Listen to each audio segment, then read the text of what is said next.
May 9th, 1941, the North Atlantic. A German submarine surfaces, crippled and abandoned. What happens next will change the entire course of World War II, and the crew who did it won't even know they saved millions of lives. U-110 was hunting convoy OB-319 south of Iceland. Kapitänleutnant Fritz Julius Lemp, the commander, had just sunk two merchant ships totaling 7,500 tons. But he made one fatal mistake. He left his periscope up too long, probably to confirm his kills. The British corvette HMS Bulldog spotted it immediately. Depth charges rained down. The submarine dove, but the explosions tore through the hull. Water flooded in. The lights went out. U-110 was dying. Lemp had no choice.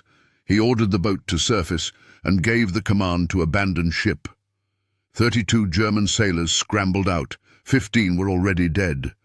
They thought their submarine was sinking and taking all its secrets with it. But HMS Bulldog's commander, Joe Baker Creswell, saw something incredible. The U-boat wasn't sinking. It was just sitting there, abandoned, wallowing in the Atlantic swell. He made a split-second decision that would alter history. Instead of ramming it, he would capture it. 20-year-old Sub-Lieutenant David Ballmer led the boarding party.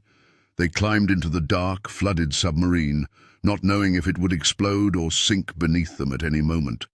What they found inside was beyond their wildest dreams. The Germans had abandoned U-110 in such a panic that nothing had been destroyed. Nothing had been hidden. In the radio room, telegraphist Alan Long found it, an intact Enigma machine.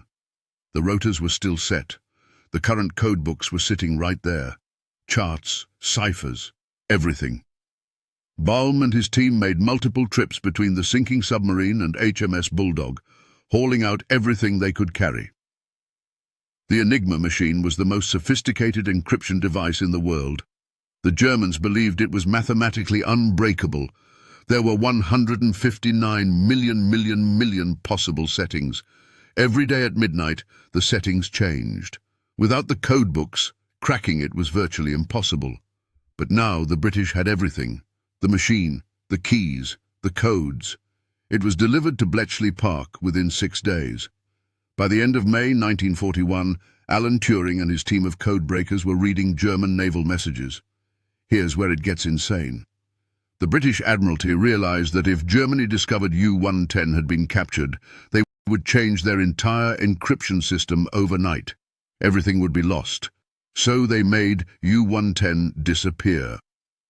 The submarine was secretly scuttled while being towed to Britain. The 32 German survivors were immediately taken to Iceland and interned in total isolation.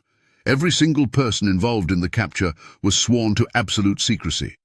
Even President Franklin Roosevelt wasn't told until January 1942, 8 months later. The Germans never knew. They kept using Enigma, believing their communications were secure. Meanwhile, the Allies were reading everything: U-boat positions, attack plans, supply ship locations. By 1943, Bletchley Park was cracking 84,000 Enigma messages every month, 2 messages every single minute. The impact was staggering. In the Battle of the Atlantic, the longest continuous battle of World War II, Allied convoys could now be routed around German U-boat wolf packs. Supply ships that were refueling submarines across the Atlantic were hunted down and sunk. 15 German supply vessels were destroyed in the months immediately following the capture.